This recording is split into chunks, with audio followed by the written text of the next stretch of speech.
Ahí está, vamos a hablar de la gratificación, ¿no? Una buena noticia, no para el grueso de trabajadores, lamentablemente, pero a quienes les toca recibir su gratificación. Estamos con el abogado laboralista Germán Lora, experto justamente en estos temas, que nos va a dar luces. Y en principio, ¿quiénes son los beneficiarios? ¿Quiénes sí van a poder gozar de una gratificación ahora en julio, Germán? ¿Cómo estás? Buenas tardes. Pueden gozar de la gratificación los trabajadores del régimen laboral de la actividad privada, que trabajen tanto en el sector privado como en el sector público, siempre que tu régimen laboral sea de la actividad privada, para recibir lo que se conoce como gratificación, que es, dependiendo de meses que tengas trabajando en la empresa, en la mayoría de casos, un sueldo completo. Tienes que tener, para recibir un sueldo completo o más, porque vamos a hablar justamente de la gratis sin descuentos, que haber trabajado al menos en los últimos 6 meses. Sí, correcto. Para yo saber que, por ejemplo, si gano 2.000 soles, voy a recibir 2.000 soles de gratificación, tengo que ver si mi relación laboral data desde por lo menos enero de este año. De enero al 30 de junio del 2019 hay los 6 meses. Si he trabajado esos 6 meses, recibo mi remuneración completa siempre que esté en el régimen laboral de la actividad privada, el régimen general. Porque ya vamos a ir viendo que hay diversos regímenes que también tienen menor monto de gratificación o no tienen gratificación. Claro, incluso los trabajadores, por ejemplo, del sector público que están bajo el famoso régimen CAS, ellos reciben no una gratificación, sino, entiendo, un aguinaldo que es mucho menor. Claro, en el sector público, fundamentalmente, los trabajadores del sector público, del régimen público, de la carrera administrativa, reciben lo que se conoce como aguinaldo, que es un monto que ha sido fijado en 300 soles. Y los del régimen CAS también no reciben una gratis, sino que reciben el mismo aguinaldo que ha sido fijado en 300 soles. Ahora, dentro del sector privado también hay sus diferencias. No todos reciben, lamentablemente, ese sueldo, más de un sueldo en julio y en diciembre. Correcto. En el régimen privado hay otros regímenes que tienen beneficio a la mitad, que por ejemplo el régimen, las trabajadoras del hogar, los trabajadores del hogar en general tienen una gratificación de la mitad del sueldo siempre que cumplan con los 6 meses. Los trabajadores de pequeña empresa, del régimen de pequeña empresa que se encuentren inscritos en el REMIPE, porque tienen que estar inscritos, también tienen derecho a la mitad de su sueldo.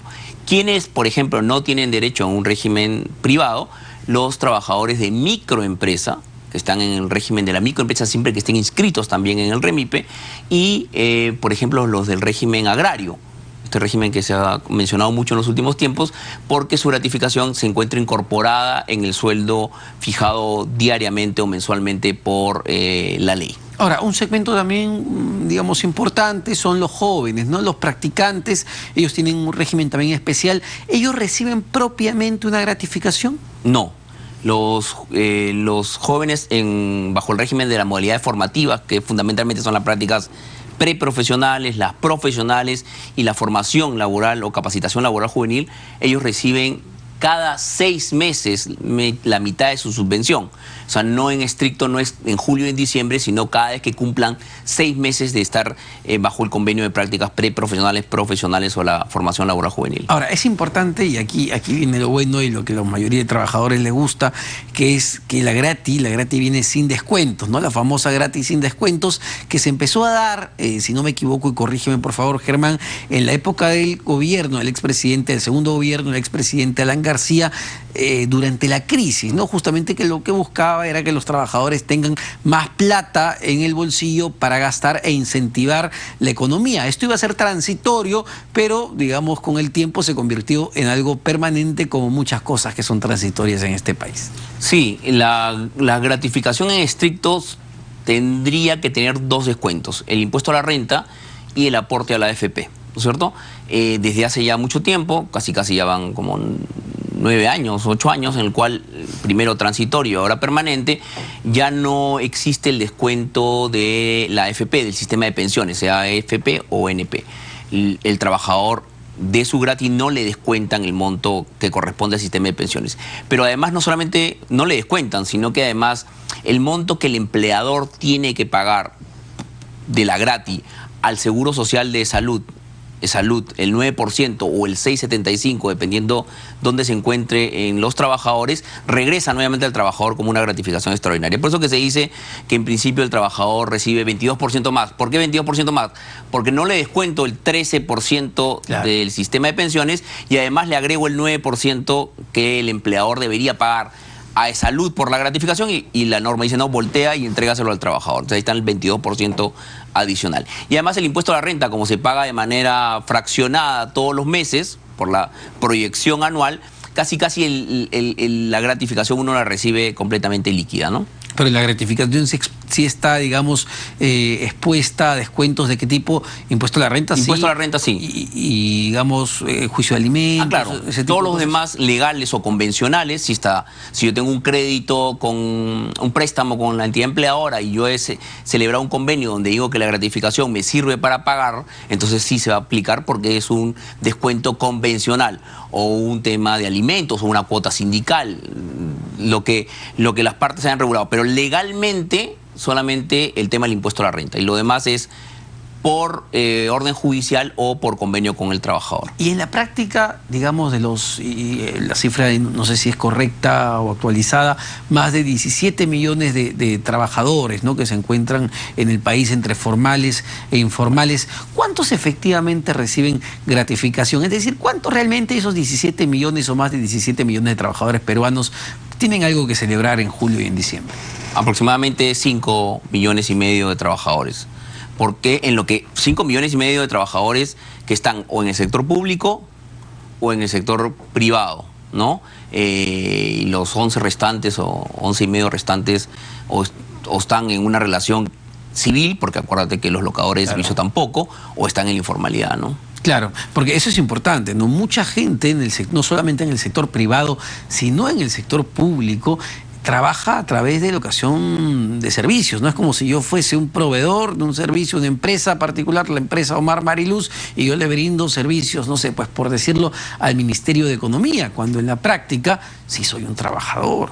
Sí, correcto. Es decir, si se cumple con las características fundamentalmente de la subordinación, a pesar de que formalmente seas un locador de servicios, tendrías que tener derecho a los beneficios laborales. Y eso es lo que normalmente ocurre. Un locador de servicio que tiene entendido que su prestación de servicios fue subordinada, al final de su relación, cuando ya no continúan prestando, normalmente busca la desnaturalización para lograr hasta la reposición. Es decir, sí, claro, puede lograr hasta la reposición. Un locador de servicio puede saltar no solamente a pedir reintegro de beneficios laborales, es decir, todos los beneficios laborales que no me pagaron durante 5 años, sino además pedir la reposición y quedarse en la empresa permanentemente, ¿no? Claro, quisiera dejar un poquito de lado la gratificación, que está muy bien, es un beneficio laboral, y entrar al otro tema que va a estar en discusión en los próximos días, Germán, y quién mejor que tú, que has estado de ese lado, ¿no? En la parte del Ejecutivo, viendo justamente propuestas para mejorar la competitividad en materia laboral.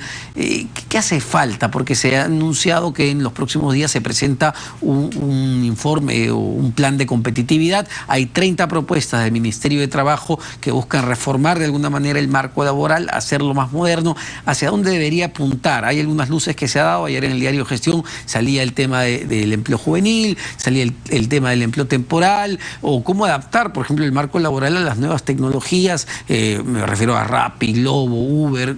Estamos viendo un cambio real y lamentablemente el marco laboral parece que no se adapta a ese cambio en el mercado, ¿no? Sí, a ver, yo creo que las medidas tienen que ser integrales, ¿no? Es decir, una medida aislada no puede sonar bien o no puede ser la solución perfecta. Se habla, por ejemplo, de revisar el tema de la reposición en el Perú, punto importante, pero no es el único.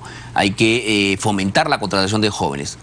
Yo trabajé en el Ministerio de Trabajo, hicimos un proyecto de ley de incentivo a la contratación de jóvenes que tenía un beneficio tributario. No es porque lo hayamos hecho conmigo, con el ministro Grau, sino creo que es un buen proyecto. La misma ministra Silvia Cáceres lo reconoce y creo que va a recoger esa iniciativa que tuvimos. Hay que reactivarla. Este proyecto, yo lo recuerdo, está encarpetado en la Comisión de Trabajo del Congreso. Sí. En la Comisión de Trabajo tenía un dictamen en contra, negativo, pero en la Comisión de Economía tenía un dictamen positivo. Además, no es un tema laboral, nosotros siempre lo discutimos, no es un tema laboral porque no se afectaba a ningún beneficio. El proyecto lo que busca es un incentivo tributario. Como no se afecta a ningún beneficio laboral, no tendría por qué pasar por la Comisión de Trabajo, porque el trabajador va a recibir exactamente los mismos beneficios un joven igual que un adulto. ¿Qué es lo que hacía el proyecto? Y entiendo que lo ha recogido ahora la ministra Cáceres, ¿no? Lo que hacía era que una empresa que contratara a un joven entre 18 y 29 años de edad recibía por parte del gobierno, del Estado, la posibilidad de que el salud, que es de cargo del empleador, lo asuma el Estado y no lo pague el empleador por 3 años. Ese 9%. Ese 9%. Entonces el costo laboral, que es una de las otras cuestiones que uno se queja, ese 9% se reducía. Entonces había un costo laboral menor y por 3 años el empleador tenía la posibilidad de contratar a un joven y que los costos laborales sean menores a los que normalmente sean. Pero no porque había o sea, no se afectaba el trabajador. El joven no se afectaba y tenía todos los beneficios, desde gratificación hasta utilidades, ¿no? Y no se corría, entiendo que esta era una de las principales quejas de algunos grupos, sobre todo de izquierda, de que al ser el trabajador joven mucho, digamos, no mucho, pero más barato, por decirlo de alguna manera, que otro trabajador no joven, el empleador podría optar por despedir trabajadores de mayor edad para favorecer jóvenes. Es que el propio proyecto de ley tenía candados. El proyecto de ley establecía que no podía yo reemplazar. Además, el propio proyecto de ley establecía que cada año se tenía que revisar si la empresa aumentaba el número de trabajadores para continuar con el beneficio. Es decir, si era una empresa que tenía 100 trabajadores, para yo poder continuar con el beneficio tendría que tener 105. Incrementar, o sea, que lo que se haga es que la empresa contrate más gente a través de del incentivo a la contratación de jóvenes y no que reduzca puestos de trabajo para contratar a los jóvenes con este beneficio. Y lo segundo era que, además, no solamente se verificaba que contratara más jóvenes, sino que el valor de su planilla sea más alto. Es decir, con la finalidad de observar que tampoco había quitar la remuneración a uno para pagarle al otro. Entonces, si mi planilla anualmente valía 500.000 soles, ahora tendría que valer 600.000 soles. Esos dos análisis tenían que hacerse cada año para darle validez al sistema, ¿no? Bueno, y finalmente, ¿no? También entiendo que se está proponiendo modificar la legislación sobre el empleo temporal, ¿no? Hacerlo mucho más flexible, porque por ahí los jóvenes pueden trabajar sábado y domingo y no los lunes a viernes, ¿no? Es que el problema que mencionas es el problema del part-time, que también lo hemos trabajado nosotros cuando estábamos en el ministerio. Por ejemplo, muy fácil, un joven que trabaja en un supermercado, sábado 8 horas y domingo 8 horas, porque de lunes a viernes estudia, ya, ese no es part-time. Según la legislación peruana no es part-time porque es promedio. Sumas 8 y 8 y lo divides entre 2 y te sale 8, no te sale 4 o menos de 4. Ese problema se resuelve de manera tan sencilla como cambiando la definición. ¿Cómo se cambia la definición? Se dice, es part-time aquel que trabaja menos de 24 horas a la semana independientemente de los días.